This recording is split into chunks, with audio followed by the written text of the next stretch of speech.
Après, le pion là, fait les machins là. Il vient d'ici qu'il n'a pas fait ça. Dis seulement que tu as oublié mon ami. Il dit seulement que tu as oublié. Moi, je ne peux pas oublier ce genre de choses. Impossible. Tu m'as filmé. Christian, tu m'as filmé. Concernant l'affaire de Christian Djoudjou et Andy Sissi, moi perso, je crois à Andy Sissi.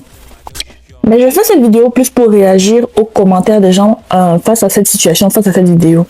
À chaque fois, je vois les gens dire des choses dégoûtantes comme il faut qu'elle amène la preuve ou après 4 ans ou alors on ramène des choses qu'elle a faites que les gens jugent. Je précise bien que les gens jugent pas correct ou pas bien, qui n'ont rien à voir avec ça. Ils ramènent des trucs qui disent qu'elle a soi-disant fait pour pouvoir la décrédibiliser. Et honnêtement, ça me dégoûte. Ça me dégoûte, ça me rappelle un peu ce que Megan Thee Stallion a vécu avec Tory Lanez. En fait, l'histoire, c'était que Tory lui a tiré dessus. Et les gens, pour pouvoir dire que la décrédibiliser, il ramenait des trucs du style, genre, c'était une fille qui a été intime avec plein d'autres hommes. Mais où est le rapport avec le fait qu'elle a été intime avec 2 autres hommes et le fait qu'elle s'est fait piou-piou dessus, en fait? Le fait qu'elle ait eu cette vie-là n'enlève en rien le fait qu'elle ait pu être victime de piou-piou. Et c'est exactement la même chose qui est en train de se passer ici. En fait, les gens, les Africains, les Camerounais aiment le mythe de la victime parfaite. En fait, pour eux, pour considérer qu'une personne est victime, il faut que la personne soit parfaite. Alors qu'eux ne sont pas parfaits. Ça n'a rien à voir, en fait. 2 choses peuvent être vraies à la fois. Elle peut avoir fait des choses que vous ne considérez pas comme catholiques. Et encore une fois, j'appuie sur le fait que considérer, parce que votre considération, ce n'est pas celle de tout le monde. C'est pas parce que vous considérez que ces choses ne sont pas bien que tout le monde considère comme ça. Mais elle peut avoir fait ces choses-là tout en étant victime de ce monsieur. Moi, perso, je la crois.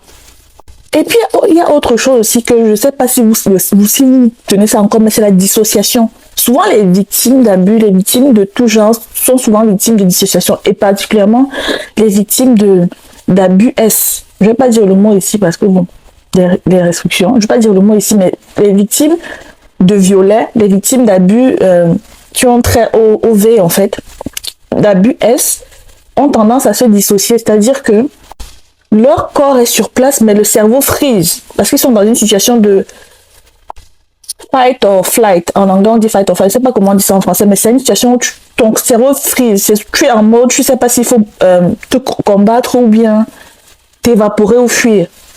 Et souvent, c'est ce qui se passe. Et c'est après qu'ils réalisent. Et pour vous qui dites que c'était il y a 4 ans, je ne sais pas si c'est 4 ans ou combien, mais vous qui dites que c'était il y a plusieurs années, mais ça a quoi à y voir? Même si c'était il y a 1000 ans. Le fait est qu'il a fait. Et même juridiquement, enfin, elle est toujours dans les délais pour pouvoir porter plainte. Ce qui me termine alors, c'est ceux qui disent que, oh, elle doit prouver, tant qu'elle ne prouve pas, on ne croit pas. Mais vous êtes méchants. Vous êtes vicieux. Vous-même vous dites que c'était il y a 4 ans. C'est quelque chose qu'il a fait vite, en une fraction de seconde. Elle n'a pas eu le temps de le filmer. Vous savez qu'elle ne peut pas prouver. C'est juste que, en fait, surtout vous les pique là, vous êtes des bandeuses de Christian Djoudjou, je ne sais pas comment il s'appelle en fait. Vous le voulez, du coup, vous attaquez cette fille, vous êtes fâché contre elle. Du coup, vous la défendez, vous savez que là où elle est là, enfin, c'est quelque chose qui s'est passé vite. Est-ce que vous-même, parce que beaucoup d'entre vous, vous avez subi des abus S. Est-ce que vous avez toujours eu les preuves pour ça? Souvent, ce sont les choses qui sont passées vite. Quand un abuseur vous abuse, il ne vous donne pas le temps de sortir votre téléphone pour le filmer ou bien prendre des preuves.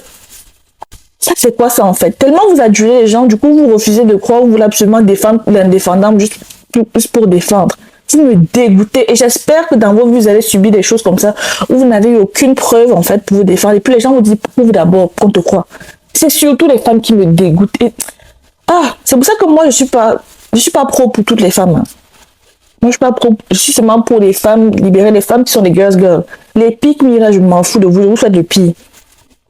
Je n'ose pas imaginer le traumatisme. Et là, je repars sur la page de Andy Sissi, je vois ces vidéos. Elle a encore recommencé dans la dissociation. J'ai l'impression que c'est un peu le type de personne pour gérer les choses. Elle se met un peu dans l'état de dissociation en mode, se dit, c'est pas grave, ça ne m'atteint pas. Mais c'est horrible.